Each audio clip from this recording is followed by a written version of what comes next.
اپنے کو قاسمی لکھے، انما انا قاسم واللہ یعطی، تو اللہ کے رسول صلی اللہ علیہ وسلم قاسم ہے اور اللہ جو ہے معطی ہے، تو رسول اکرم صلی اللہ علیہ وسلم کی طرف نسبت کرے۔ کسی کے ابا کا نام قاسم ہے، وہ اپنے ابا کی طرف نسبت کرے۔ کسی کی کالونی کا، یہ کالونی قاسمی کالونی ہے برابر میں، کالونی کی طرف منسوب کر کے قاسمی لکھے۔ لیکن ہر چیز کا ایک عرف ہوتا ہے۔ قاسمی معنی یہ کہ اس نے حجت الاسلام حضرت مولانا محمد قاسم صاحب نانوتوی نور اللہ مرقدہ کے بنائے ہوئے، چلائے ہوئے، سرپرستی کیے ہوئے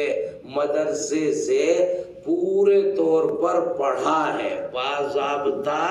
پڑھا ہے۔ میں تو سمجھتا ہوں کہ جو لحاظ میں پڑھے سورے نا، یہ کتابیں قائم مقام رکھی ہوئی ہے، یہ کتابیں سبق پڑھ رہی ہیں ان کا، تو یہ جو ہے یہ بھی قاسمی نہیں ہے، یہ بھی جعلی قاسمی ہے۔ گھنٹے میں اتفاقاً غیر حاضری ہو گئی تو الگ امر ہے، لیکن غیر حاضریاں کی جا رہی ہے، عمدن کی جا رہی ہے، وہ بھی مستحق نہیں ہے۔ اس لیے حدیث کی اجازت دیتے ہوئے بشرط التحمل والضبط والاتقان، یہ تمام شرائط ملحوظ ہوتے ہیں۔ یہ نہیں کہ آپ کو پڑھنا لکھنا آتا نہیں، الٹی سیدھی حدیثیں بیان کر رہے ہیں، اعرابی غلط پڑھ رہے ہیں، ترجمہ غلط کر رہے ہیں، اور ہماری طرف سے اسی کی اجازت ہے، ایسی کوئی اجازت نہیں ہے۔ تو عرف کے ساتھ مؤکد ہے۔ اسی بعض لوگ عام کرتے ہیں کہ بھئی انما انا قاسم واللہ یعطی، اس طرف ذہن جاتا ہے لوگوں کا، تو قاسمی لکھنے کی کیا ضرورت ہے؟ ما کان محمد احمد، تو احمدی لکھو، محمدی لکھو، ہے تو وہ لکھو نا کلیئر کر کے، کیوں جو قاسم کی طرف جا رہے ہو؟ اور ایک ہی صفت ملی ہے رسول اکرم صلی اللہ علیہ وسلم کے، تو ادھر قرآن پر لٹ کے دیکھو 99 نام لکھے ہوئے ہیں، تو کسی اور کی طرف نسبت کو کوئی اور نام نسبت کے لیے نہیں ملتا، یہ دھوکہ دینے کے لیے نام لکھتے ہیں لوگ۔ جو قاسمی ہے یعنی حجت الاسلام نور اللہ مرقدہ کے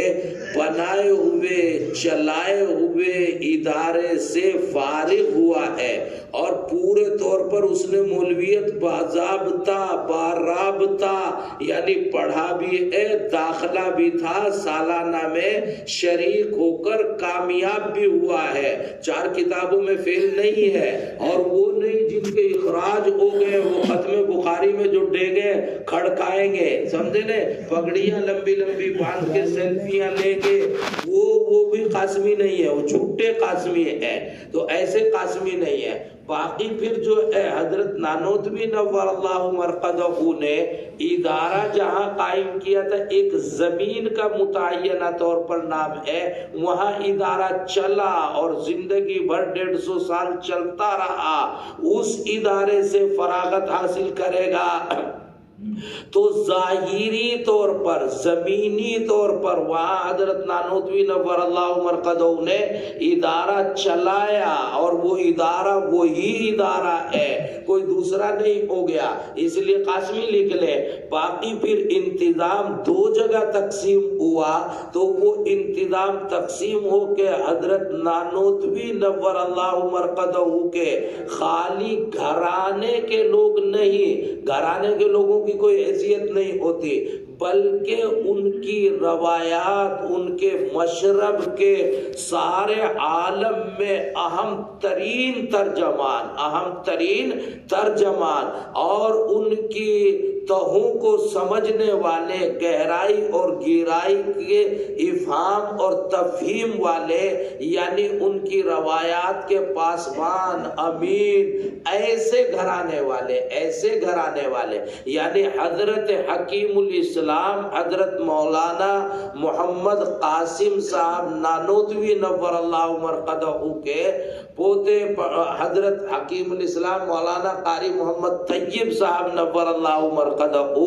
انہوں نے جو ہے انتظامی طور پر دوسری جگہ جب پہلی زمین میں عمارت میں انتظام چلانا اور ادارہ چلانا متعثر اور دشوار ہو گیا، ضاقت الارض بما رحبت کا منظر سامنے آ گیا، تو انہوں نے دوسری طرف ادارہ چلایا۔ وہ ادارہ جہاں بھی چلایا، جامع مسجد میں بھی چلایا، پھر یہاں چلتا رہا اور چل رہا ہے، اللہ کرے کہ ابد الآباد تک چلتا رہے۔ تو اس میں جو ہے وہ حضرت نانوتوی کا ایک مختار میں ایک مسئلہ لکھا ہے کتاب الوقف میں، ابھی کل پرسوں سبق میں تھا میرے پاس۔ اس میں لکھا ہے کہ ایک آدمی نے 100 بیگھے زمین 50 بیگھے زمین وقف کر دی کہ جناب اس ادارے پر صرف کی جائے۔ یہ کیا اشارہ کیا؟ یوں کر کے اس نے کہا اس ادارے پر نام لیا، یہ بتایا یہ مدرسہ، اس کے لیے اس کی آمد کو خرچ کیا جائے۔ تو اب اس میں لکھا فَدَرَّسَ الْمُدَرِّسُ مَعَ طَلَبَتِهِ لِغَيْرِهِ لِتَعَذُّرِ التَّدْرِيسِ فِيهَا، وہاں تدریس متعثر و دشوار ہو گئے۔ اب یہی طلبہ یہی اساتذہ اٹھ کے دوسری جگہ کہیں بھی جا کر پڑھنے پڑھانے لگے، تو اس کی آمد کو اسی جگہ پر خرچ کیا جائے گا یا وہ جو طلبہ اساتذہ وہاں چلے گئے ان پر خرچ کیا جائے گا؟ تو اس میں لکھا ينبغي ان تصرف العلوفة له، کہ اس کے لیے جو کہیں بھی چلے گئے، اگرچہ واقف نے اشارہ یوں کیا تھا کہ اس مدرسے کے لیے یہ اس بھی اس ہی ہو گیا، اس بھی اس ہی ہو گیا، اسی مدرسے کے لیے اس کو صرف کیا جائے گا، اس جگہ کے لیے صرف نہیں کیا جائے گا۔ ان تصرف العلوفۃ لها، یہ در المختار میں ضابطہ لکھا فقہا نے، الغرض اس ادارے سے جو فارغ طلبہ ہیں وہ جو ہے اپنے آپ کو قاسمی لکھ کے، اب مذاہب سے فارغ ہو کر آیا ہے، ندوے سے فارغ ہو کر آیا ہے، تو وہ ندوی لکھنے کے بجائے قاسمی کیوں نہیں لکھ سکتا؟ انما انا قاسم ہو تو اس کے بھی لیے روایت موجود ہے، مذاہبی کیوں نہیں لکھ سکتا؟ اور کیوں نہیں لکھتے وہ لکھتے ہیں جو مدرسہ بلوہ کھیڑی، مدرسہ کالا کھیڑی، یعنی مدارس صغیرہ سے، یا جو ہے وہ پڑھے ہی نہیں، مدرسوں میں کو آئے اور گئے، گھر والوں سے پیسے منگاتے رہے، دیوبند میں پڑھ کے سوتے رہے، وہ لکھتے ہیں اپنے آپ کو قاسمی،